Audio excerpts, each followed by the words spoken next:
À propos de tourisme, notre enquête sur ce qu'on pourrait appeler l'exception marocaine. C'est un enjeu économique capital. Depuis les printemps arabes et les attentats, l'Afrique du Nord est sinistrée. Le nombre de visiteurs, et notamment de visiteurs français, a plongé ces derniers mois, sauf dans le Royaume, où la baisse reste limitée. Mais tout le monde, vous allez le voir, n'est pas logé à la même enseigne. Les visiteurs se concentrent dans les mêmes endroits. Envoyés spéciaux Anthony Joly, Tatiana Daligo.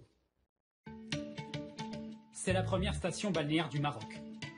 300 jours de soleil par an, une longue plage de 10 km, des hôtels luxueux.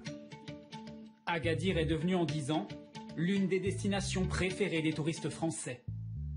Près de 15 000 chaque année, qui viennent passer l'hiver par 25 degrés. Des touristes qui se rendent la plupart du temps dans ce genre de complexe hôtelier.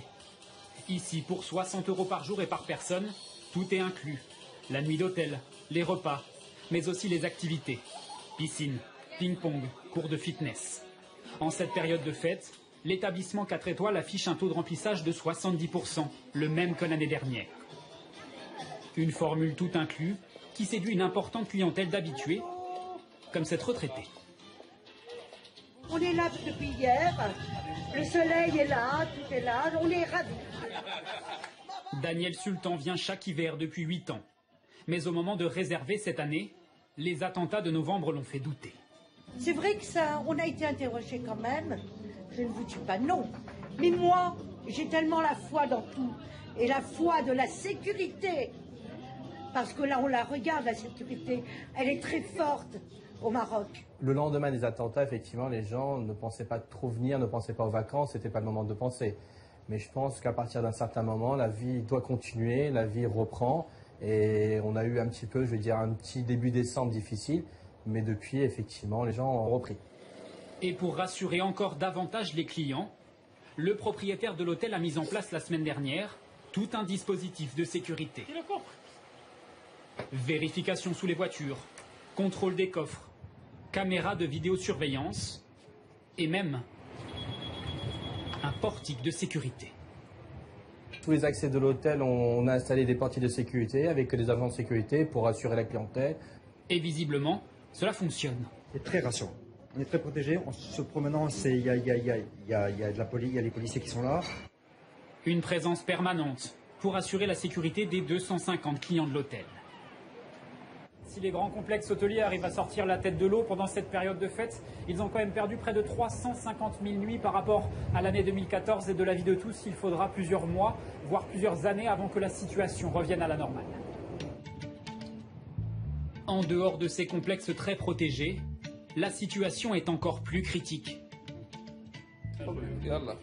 Depuis 14 ans qu'il est chauffeur de taxi, Mustapha Boulada ne se souvient pas d'avoir connu des journées aussi vides. C'est calme. Un peu la crise. Habituellement, il prend près d'une centaine de courses par jour. Depuis un mois, c'est à peine 30. Avant, tu gagnais 30 €, 40 €.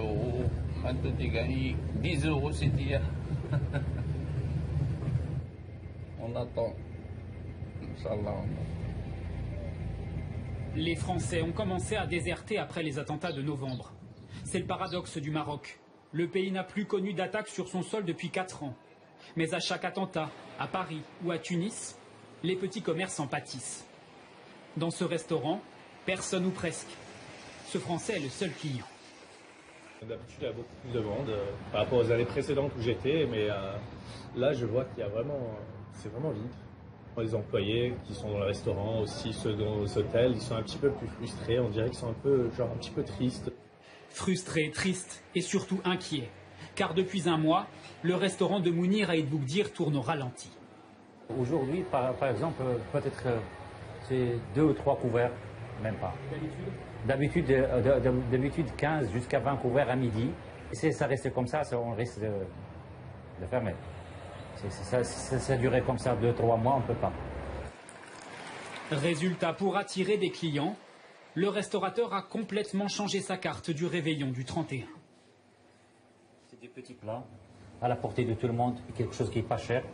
Comme ça, on ne risque pas de passer les fêtes sans rien.